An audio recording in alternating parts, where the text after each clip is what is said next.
আর এই হচ্ছে আমাদের বল মাছের কোয়ালিটি। ছোট মাছ, 400 টাকা হিসেবে বেশ ছোট মাছ, একদম হিচ্ছি একটা মাছ। এটা কি বিলের পাদ্দা নাকি না চাষের? হাওড়ের না, মাছও না হালকা টক ভাব হয়ে গেছে, টমেটোর টক। শ্রীমঙ্গলের সৌন্দর্য বলতে হচ্ছে চা বাগান। আপনি যেদিকে তাকাবেন সবুজ লাগবে, ভালো লাগবে। আসসালামু আলাইকুম, আশা করছি সব অনেক ভালো আছে। আমি এই মুহূর্তে আছি শ্রীমঙ্গলে।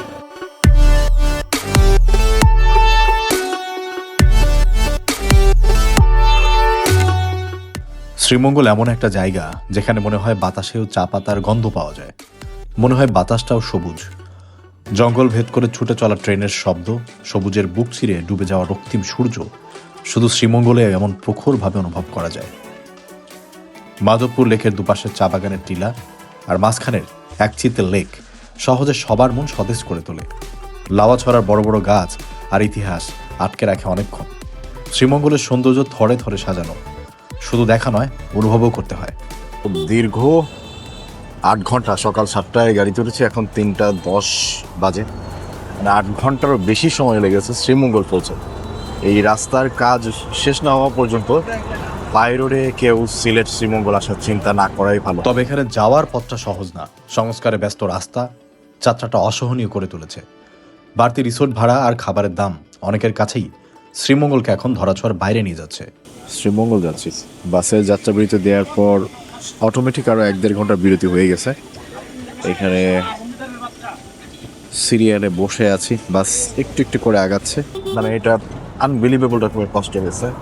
আর একটা দিন শেষ হয়ে গেল, রিসোর্ট বুকিং করা সব করা, বাট আস্তে আস্তে একটু সন্ধ্যা, এখন খাওয়া দাওয়া করে ফ্রেশ হতে সন্ধ্যা লেগে যাবে, কোথাও যাওয়া যাবে না। এবার যাই হোক, দুপুরে খাওয়া হয়নি, সকালেও খেয়ে বের হয়নি, প্রচণ্ড ক্ষুধার্ত। এখন যাবো আগে খেতে, দেখা যাক আশেপাশে যে রেস্টুরেন্ট পাবো এখন সেটাতেই ঢুকবো। শ্রীমঙ্গলের প্রথম খাবারটা কেমন হয় এখন সেটাই দেখি। প্রচণ্ড ক্লান্তি আর ভীষণ ক্ষুধা নিয়ে রওনা করলাম কিছু খাবো বলে। যে ভাই আমাদেরকে সিএনজি দিয়ে ঘোরাবেন উনি বললেন এখন হয়তো পানশিতে গেলে তেমন কিছু পাবোই না। শ্রীমঙ্গলের যে কয়টা বিখ্যাত রেস্টুরেন্ট আছে তার মধ্যে পানশি অন্যতম। বললেন টি ভ্যালিতে যেতে, এই সময়ে হয়তো ওখানে কিছু খাবার পেতে পারি। এখানে দুটো অপশন ছিল, একটা হচ্ছে রাস্তার ওই পাশে পানশি, আর তার অপোজিটে টি ভ্যালি রেস্টুরেন্ট। পানশিতে নাকি খুব ভিড় থাকে, দুপুরবেলা এখন গেলে কিছু পাবো না, তো যার কারণে যেহেতু 3টা বেজে গেছে আমরা টি ভ্যালিতে আসলাম। দেখা যাক আজকে টি ভ্যালির খাবারটা আমরা কেমন খেতে পারি। ইলেকট্রিসিটি লাইট আপনি জ্বালাই দিল, জেনারেটর এটা খালি আছে না? আমরা 2 জন এটাতে বস। কি কি হবে এখন? এখন ভাত আছে, বিরিয়ানি আছে। ভাতের সাথে কি? ভাতের সাথে মাছ মাংস আছে, ভর্তা ভাজি আছে। মাছের ভেতরে? মাছের মধ্যে আছে রুই মাছ, বোয়াল মাছ, পাবদা মাছ, ইলিশ মাছ, চিংড়ি মাছ, আইর মাছ, চিতল মাছ। আইর মাছ আছে? আইর মাছ কত আর বোয়াল কত? আইর মাছ হচ্ছে 400 টাকা, ভাত ডাল শো প্যাকেজ আর কি, একজনের ভাত ডাল আনলিমিটেড। ওকে। আর বোয়াল বল? মাছও সেম 400 টাকা, দেশি বল। আর মাংসের ভেতরে? মাংস খাসি আছে, গরু আছে, হাঁস। খাসি কত? খাসি 260, ভাত ডাল শো প্যাকেজ। তাহলে একটা কাজ করেন, আমাদেরকে একটা বোয়ালের প্যাকেজ দেন আর একটা খাসির প্যাকেজ দেন, আমাদের হয়ে যাবে। ঠিক আছে। আর ভর্তা ভাজি কিছু লাগবে? সাথে একটু ভর্তা দিয়েন কয়েকটা। ভর্তা ভাজি যেগুলো আছে সেগুলো নিয়ে আসি, আপনার যেটা ভালো লাগে এটা খাবেন। সেটাই ভালো হবে। ঠিক আছে, আমরা একটু দেখে আসি যে ওনাদের আসলে কি কি আজকে এদিকে পাবো। ইলেকট্রিসিটি আসলো না চলে গেল? আসলো নাকি? কারেন্ট আসছে। আচ্ছা, তো এইটা হচ্ছে ওনাদের এরিয়া, কুকিং এরিয়া। এখান থেকেই সার্ভ হয় সব কিছু। ভেতরে বড় বড় কড়াইতে সব রান্না করা আছে। আর এদিকে এই যে ভর্তার আইটেমগুলো দেখেন, এদিকে সুন্দর করে সাজায় রাখানো আছে।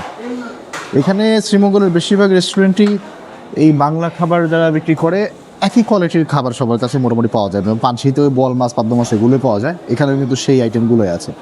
আর ভেতরে ওনাদের বাকি আইটেমগুলো এখানে সাজায় রাখা আছে। আমি অর্ডার করেছি বোয়াল মাছটা, শুনেছি খুব ভালো হয়, তেলতেলা। এদিকে আমি যতবার মাছ খেয়েছি আমার কাছে ভালোই হয়েছে, তো যার কারণে আমি বোয়াল মাছটা অর্ডার করেছি। সাথে একটা মাংস নিয়েছে, যাতে খাসির মাংসটা একটু খেয়ে দেখা যায় কেমন হয়, এবং দুটোই ভাত ডাল সহ প্যাকেজ, তো আমাদের বাজেটের মধ্যে হয়ে যাবে। ভাত দিয়েছে এটা আনলিমিটেড, ডালও দিবে বলেছিল আনলিমিটেড, তো ডালটা আসে নাই। তো ভাত অনেকটা আমাদের 2 জনের জন্য পর্যাপ্ত।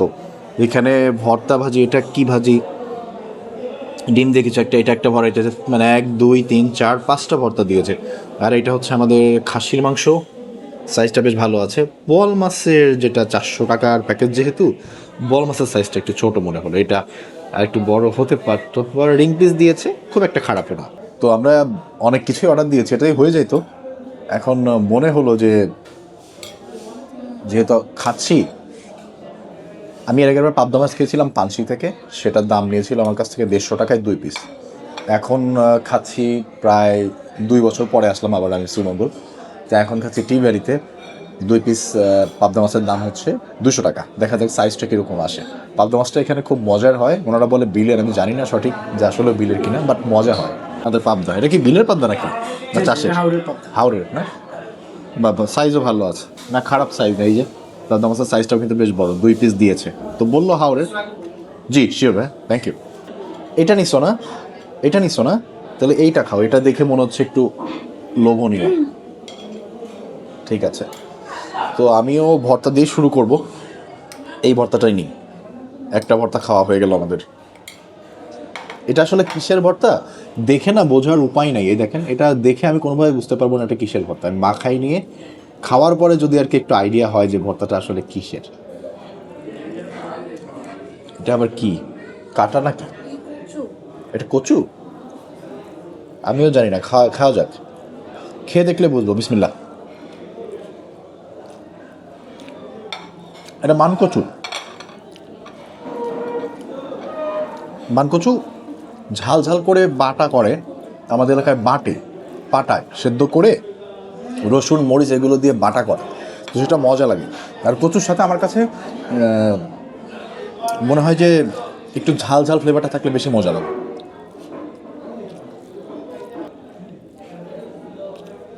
কচুটা আমার কাছে খারাপ লাগে না, ভালো লাগে। আর একটা তরনি খেয়েছে বেগুন, সো আমিও একটু বেগুনটা খাই শেষ করি। আর একটু দিব বেগুন, শেষ করলাম কিন্তু, কারণ আমরা এখান থেকে যা খাবো তাই বিল হবে, সো আমরা 2টা ভর্তাই শেষ করি। অবশ্য বেগুন তো অনেক খানি, বেগুনটা ওনারা পোড়ায় ভর্তা করছে একদম, তো এই যে পোড়ানো যে ব্যাপারটা, ঘ্রাণটা আসতেছে ওইরকম। হ্যাঁ মজা, কিন্তু আমি বেগুনের পরিমাণ অনেক বেশি নিয়ে ফেলছি শেষ করার জন্য। আমি চাচ্ছি যে অনেকগুলো তরকারি মজা করে খাইতে তো হবে, সো ভাত বেশি খেলে পরে আর খেতে পারবো।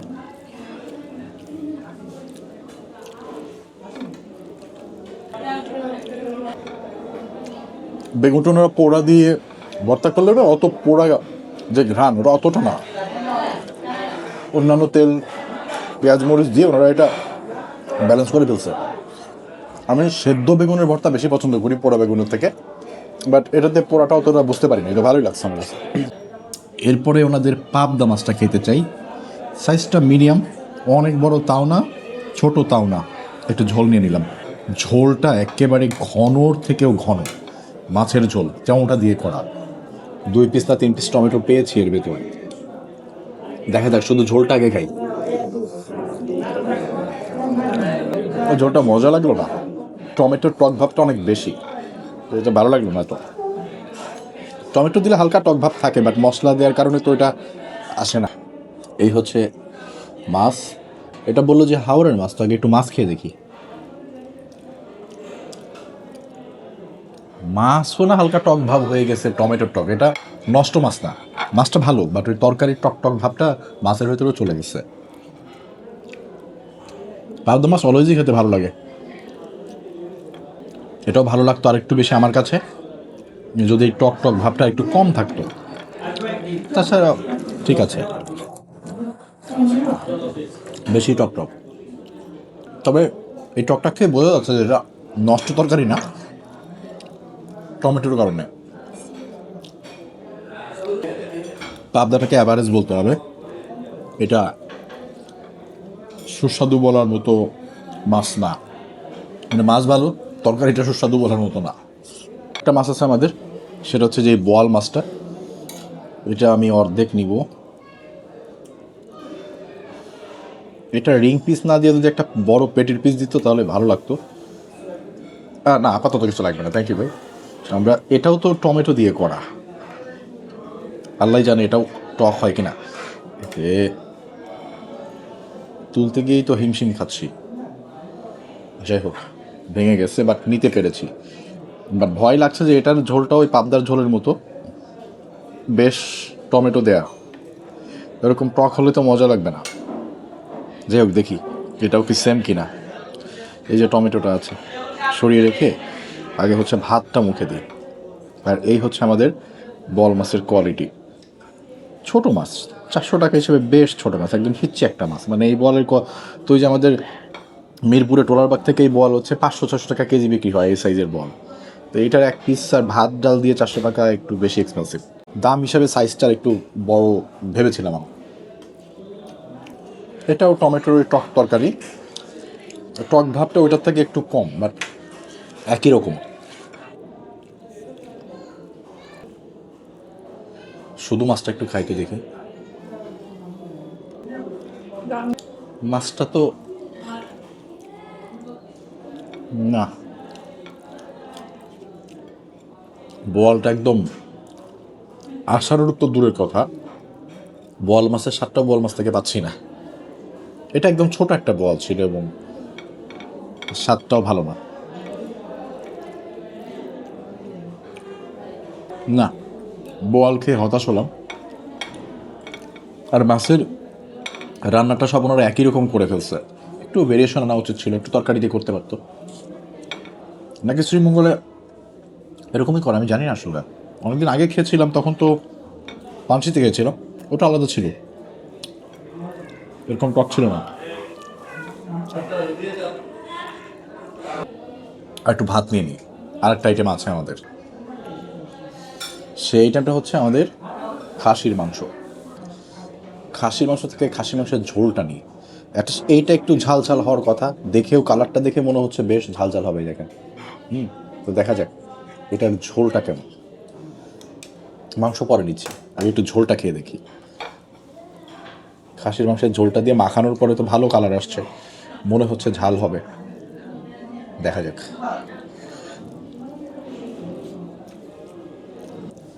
আরে এটাতে তো টক ভাব, এটা কি সাতকরা দেয়া? কিন্তু সাতকরা একটা ফ্লেভার থাকে, আমি সেই ফ্লেভার তো পাচ্ছি না। সাতকরা দিয়ে আমি গরুর মাংস খেয়েছি আগে, অবশ্য এটার টক ভাবটা একটু অন্যরকম। প্রত্যেকটা তরকারিকে একটা সাওয়ার আইটেম বানাই ফেলছে ওনারা, এটা কেন করছে আমি জানি না। যাই হোক, আমি একটু ডাল নিই এটার ভেতরে। একই মাছের তরকারির মতো কোয়ালিটি। আইটেম খেলাম 3টা, বাট স্বাদ ওই একটাই। এই যে একটু মরিচ পেলাম, একটু মরিচটা ডলে নিই, শুকনা মরিচ। এবার খাই দেখি তো। ওনাদের ডালে শুধু টক ভাব নাই, আর বাকি সবগুলোতে টক ভাব ছিল, বাট ডালটা একদমই সাদামাটা। ডালের স্বাদ অতটা ভালো না হলেও ডালটা অ্যাটলিস্ট অন্য একটা ফ্লেভার দিয়েছে। তন্নি আসলে খাসি খায় না, ও পছন্দ করে না। তারপর একটু মাংস দিয়েছি, আর বাকিটুকু আমি ঢেলে নিলাম। দেখা যাক, এটাই খাই আর কি করব। আমার কাছে যেটা মনে হচ্ছে, এই খাসির মাংসে হয়তো সাতকরা দেয়া ছিল, কিন্তু এদের রান্নার স্টাইলটা হয়তো আলাদা, যার কারণে আমি ওটার সাতকরার যে একটা সুন্দর ঘ্রাণ থাকে, সেটা হয়তো আমার নাকে ওইরকমভাবে আসছে না। হ্যাঁ, তবে খাসি মাংসটাকে একদম খারাপ বলা যাবে না, খেতে মোটামুটি। দেখে মাংসর কোয়ালিটি কেমন।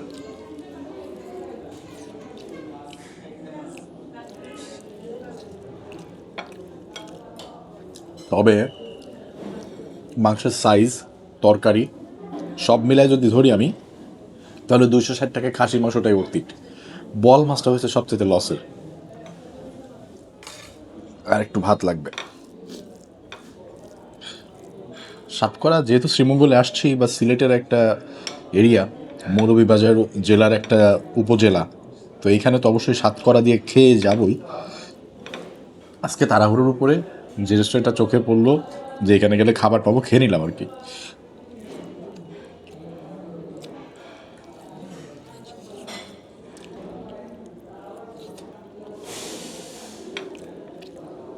খাসির মাংসের তরকারিতে হালকা একটা ঝাল ফ্লেভার ছিল, এটা এখন বুঝতে পারতেছি খাওয়ার পরে। প্রথমের দিকে অতটা মনে হয়নি, বাট এখন একটু ঝাল ঝাল লাগলো।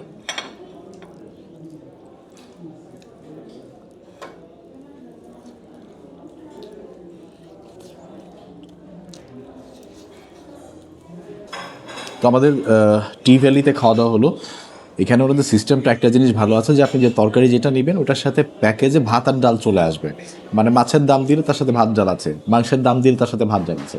তো আমরা বেশ 4-5টা আইটেম খেলাম, তা আমাদের বিল আসছে মাত্র 940 টাকা। চলেন বের হতে হবে এখন, বাকিটা আপনার। থ্যাংক ইউ ভাই। জায়গাটা হচ্ছে আপনার আমি তো বাস স্ট্যান্ড থেকে আসছি, বাস স্ট্যান্ড থেকে ভেতরে যে আমাদের রিসোর্টগুলো যেদিকে আছে যে রোডটাতে, ওই রোডে একটু সামনে আসলেই টি ভ্যালি রেস্টুরেন্ট, যে কাউকে দেখিয়ে দিলে জিজ্ঞেস করলে আপনাকে দেখিয়ে দিবে। আর একটু সহজ করে বললে রাস্তার ওপাশে কিন্তু পানসি আছে, অর্থাৎ তার ঠিক অপোজিটে হচ্ছে টি ভ্যালি। তো জায়গাটা চিনতে আমার মনে হয় না কারো কষ্ট হবে। আর এখানকার সিএনজি ড্রাইভার থেকে শুরু করে রিক্সা, অটো, যাকে জিজ্ঞেস করবেন এরা এই সমস্ত যে ফেমাস রেস্টুরেন্টগুলো আছে সবাই চিনে। যাই হোক, ভিডিওটা ওনাদের সাদে দাঁড়িয়ে শেষ করছি। আমার শ্রীমঙ্গলের প্রথম খাবারটা টি ভ্যালিতে খেলাম, আলহামদুলিল্লাহ। সবাই ভালো থাকবেন, শ্রীমঙ্গল সিরিজটা দেখতে থাকেন, সুন্দর সুন্দর কিছু ভিডিও আনার চেষ্টা করব। ভালো থাকবেন, আল্লাহ হাফেজ, সালামু আলাইকুম।